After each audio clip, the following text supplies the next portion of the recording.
Hi, and welcome to Journey to Union. I wanted to talk about the Divine Masculine and what he's going through, what his process is.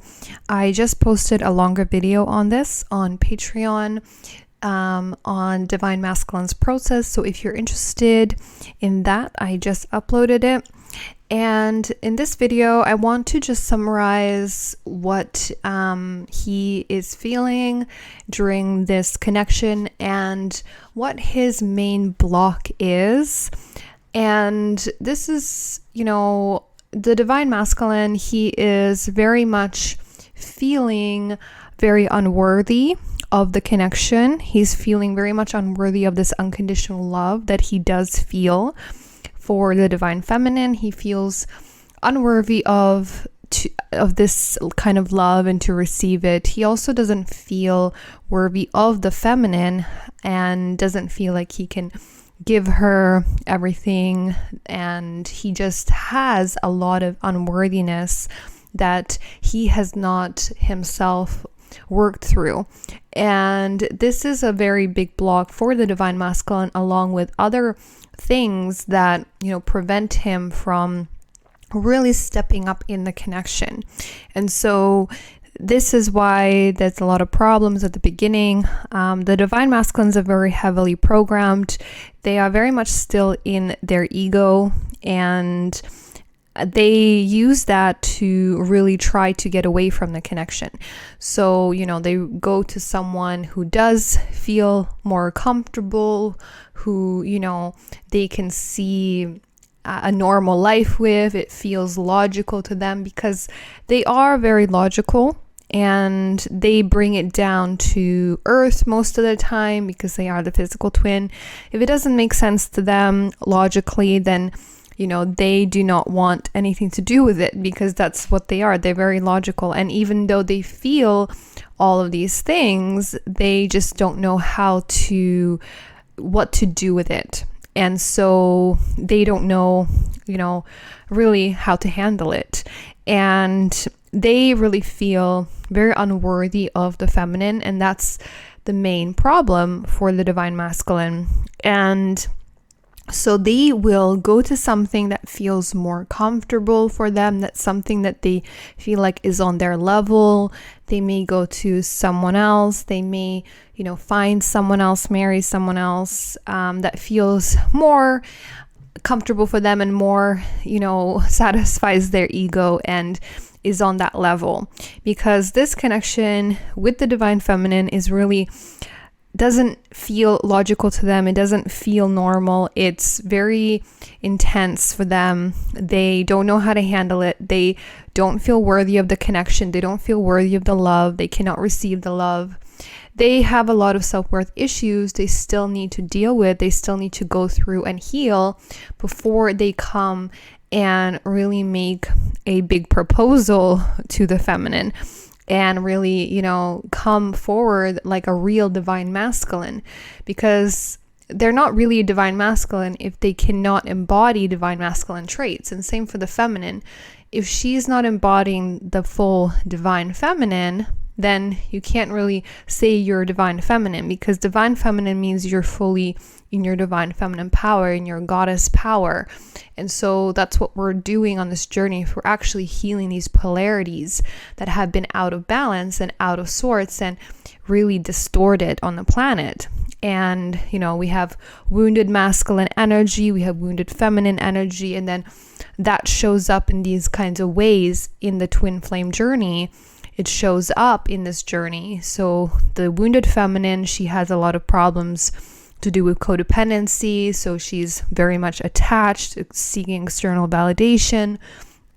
And then the Divine Masculine is also, he has wounded aspects to him that he still needs to integrate. He still needs to heal. He still needs to do the polarity work to bring back, himself and to resurrect himself back to the Divine Masculine, which is that warrior, that protector, that provider, and show up for the feminine the way that she needs him to show up for her, because she is in the receiving energy. She's the She's the one that is the receiving energy. He's the one that's pursuing energy.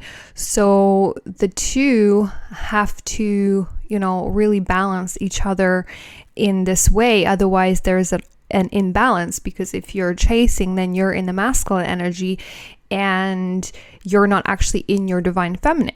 So it's very important on this process to really get into your core energy and embody your core energy and really heal those core wounds, those wounded feminine and wounded masculine that shows up on this journey for us.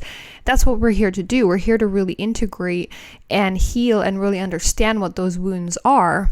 And the divine masculine, he really just has a lot of wounding to do with not feeling good enough, not feeling worthy, lack of self-love for himself. So this is really showing up a lot for him in this journey, and it's very much mirrored to him through the divine feminine. And so she's mirroring to him all these wounds, and he may even tell you, in the relationship or when you're together, that he doesn't feel worthy of you. So you already know what his blocks are and what he is still needing to heal.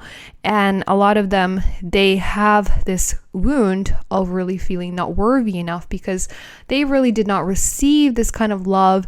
They may not even have or had any relationships that are really deep and unconditional and loving. So they haven't experienced this level of commitment, this level of love in their life before. So in their childhood, they also have not received the love.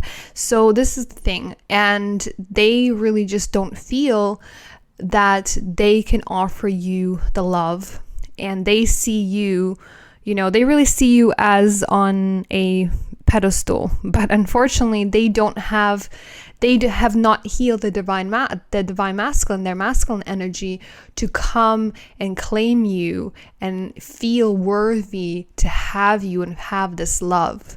So they need to be the one to step up in the physical world to come and claim the feminine and really, make this union happen in the physical. They're the one that has to pursue you. So this is how it works. And the feminine, she has to be in the receiving energy. She has to get into her goddess energy. And she has to work on doing that rather than being in this place of chasing or, place of trying to get the divine masculine, pursue the divine masculine.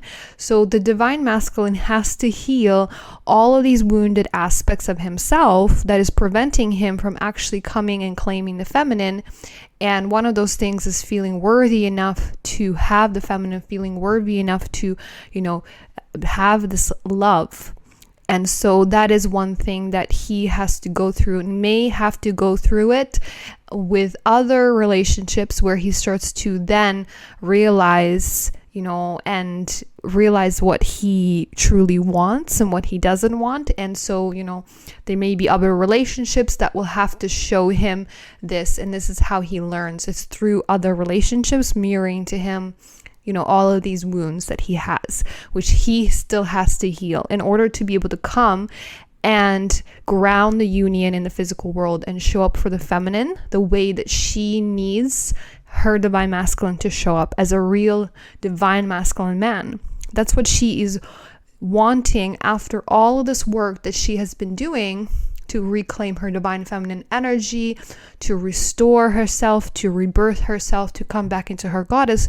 She's really looking for her divine masculine, and she wants her divine masculine, her counterpart, to show up as that man for her as this goddess that she stepped into. So I hope this makes sense, and I hope this helped you. If you would like to know more, like I said, I did post the video on Patreon. It's a little bit longer in terms of divine masculine's process. And there's other videos as well I'll be uploading on Patreon. Thank you so much for watching, and I will speak to you in the next video.